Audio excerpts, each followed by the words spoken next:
Hi students, in this video I am going to discuss about stochastic tools for language understanding. There are different 5 tools we are going to discuss about, which is discussed in our textbook.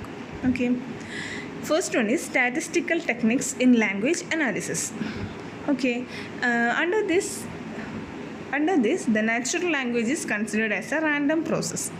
Random mean by the lack of structure. Actually, the natural language is a structured one, but in this method, we are considering natural language as a random process. Okay. So we can model both parts of the natural language, which is well defined and random. Okay. Pattern-based constraints operate on many levels of linguistic analysis, including acoustic patterns, phonemic combinations, the analysis of grammatic structure, and so on. Pattern-based constraints. Label each word in a sentence as a noun, verb, preposition, adjective, and so on. In addition, if a word is a verb, we may want to know if it's active, passive, transitive, or intransitive. If a word is noun, whether it's singular or plural. We have to know all this information. Okay. Then, when the difficulties arise, the words like swing. Swing can be used as verb and noun. Front porch swing and swing at the bow. Then here the swing is acting as both word, noun and verb. Then there will be a difficulty or ambiguity will be there. Okay. Here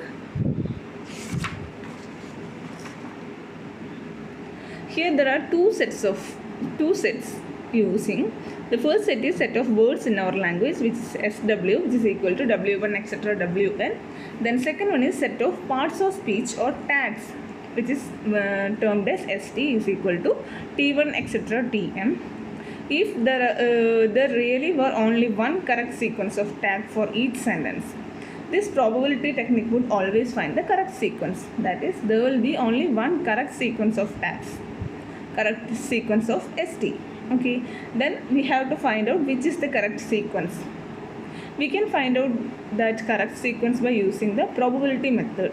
By calculating if the probability is 1, then the tag sequence is correct. If for other tag sequence, it will be 0. That is the way used in this method. Okay, that's all about our first method. Then the second one, a Markov model approach. It is difficult to store the probability of a random variable condition on many other random variables, because the number of possible probabilities increase exponentially with the number of conditional variables. We have already discussed the probability finding out in the previous one, but it's difficult. So for overcoming those difficult to estimate all the probability values, we won't get a good estimate of probability for the previous one. Okay, then we are using here first order Markov assumption. In this method, the present thing being considered depends only on the immediately preceding things. That is, it is independent of things in the more distant past. Okay, then we can represent a present thing with the immediately preceding thing. Here we are using the Viterbi algorithm. Okay, Viterbi algorithm calculates the probability of t-square tag sequence for each word in the sentence. In the previous one, we are calculating the probability of t, but here the t-square sequence probability is calculating, where t is the number of possible tags for a sentence. Okay, there is an entry in the table for each possible value of tag number n-1 and tag number n.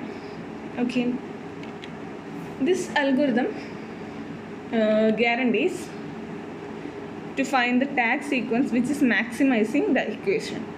Then we can find out the correct tag sequence. That is what actually going on this method. That's all about the second one. Then the third one, a decision tree approach.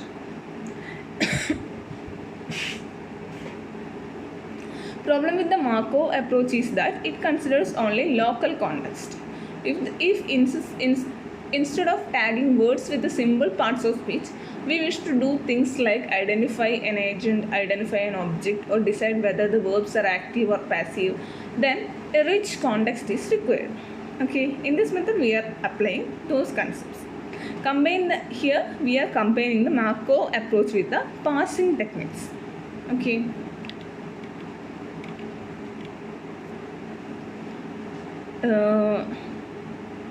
Here we are applying ID3 algorithm for the probability conditions on yes or no questions. Okay. ID3 algorithm or some equivalent algorithm can be used. To do mutual information clustering over a vocabulary of words, we start by putting each word in the vocabulary in a distinct set. First, we will create a distinct set. At each step, we compute the average mutual information between sets using bigram, that is a next word model. Bigram is actually collection of two words, sequence of two words. Okay, a merge of two word set is chosen which minimizes the loss in average mutual information for all classes. I will discuss the example, then you will get the idea of these 3 points I have already set. Okay, for example, we have words cat, kitten, run and green. Okay, first step we will create separate sets for each word. Then we have sets. One set is cat, other is kitten, other is run, the other is green. Okay, we are moving with the first 2 sets, that is cat and kitten. It's like that the probability of next word, given that the previous word was cat, is about equal to probability of the next word given that the previous word was kitten. That is, if cat is placed, then we will get the probability same as that if the kitten is placed. Okay, so here is an example. Suppose P is a probability of eats cat is about same as P eats kitten. Okay, then P meows cat is about same as P meows kitten. That is, it's similar. So thus if we let x1, x2, y1 and y2 be random variables which can be any value, which can have any value. Okay, then we can assign the values. X1 is equal to cat, kitten, run, green, the set. Then y1 word from x1. Okay, x2 is equal to we are combine the cat and kitten into a single set. Okay, then the other two, because the cat and kitten is acting as same when we are calculating the probability. So we have created. Then the mutual information between x2 and y2 is not much less than the mutual information between x1 and y1. That is, the both are same. Thus cat and kitten will like to be combined. That is, we are combining the 2 different sets into a single set. That's what actually going on here.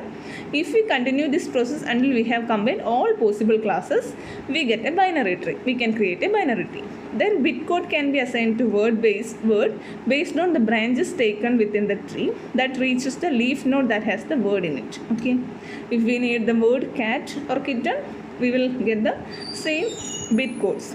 This reflects the semantic meaning of the word. Then we can analyze using this.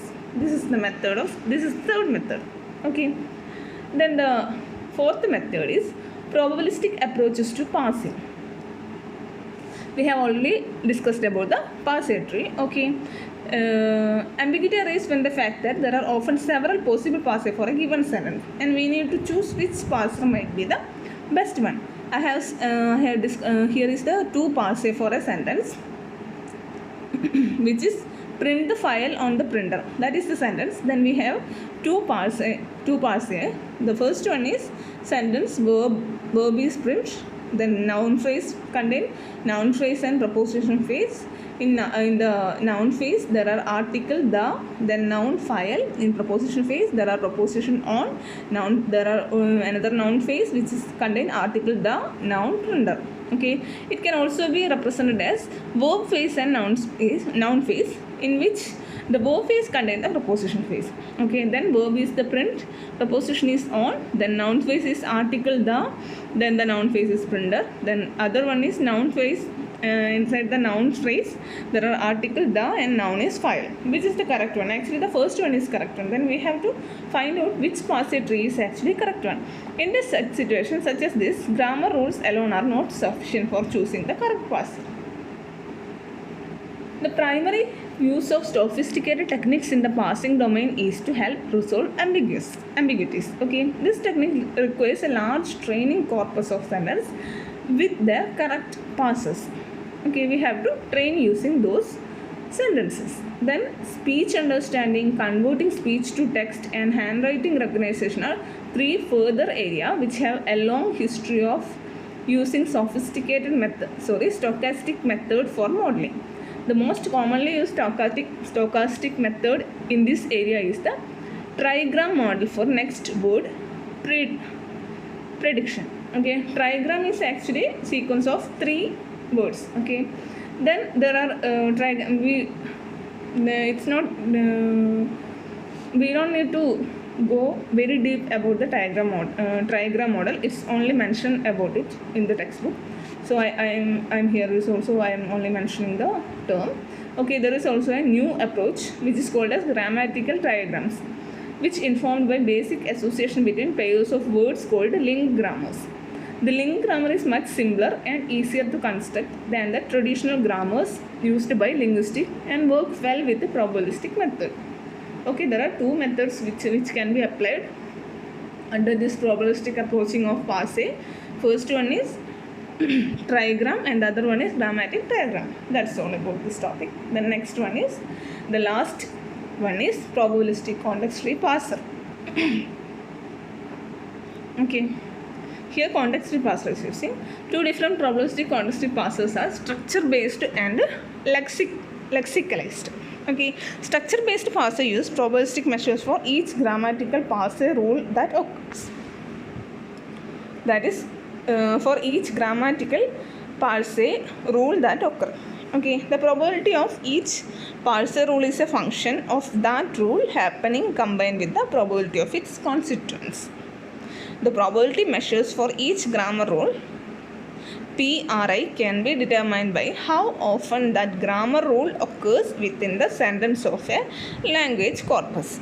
Okay, in our language corpus, how often that grammar rule occurs. That's what we are actually measuring using probability. Okay, the probabilistic lexicalized context-free parser will also be demonstrated by extending the grammar rules. First, we can have bigram or trigram probabilities of language use. Again, we will depends on the appropriate language corpus to obtain bigram or trigram measures. As with our previous, we will also use probability measures. Okay, first bigram or trigram measures will be done. Then after that, we will calculate the probability measures. Then we will finally we will have probabilistic measures of particular nouns. We call our parser lexicized because we are able to focus on the probabilities of specific pattern of words occurring together and verb going together.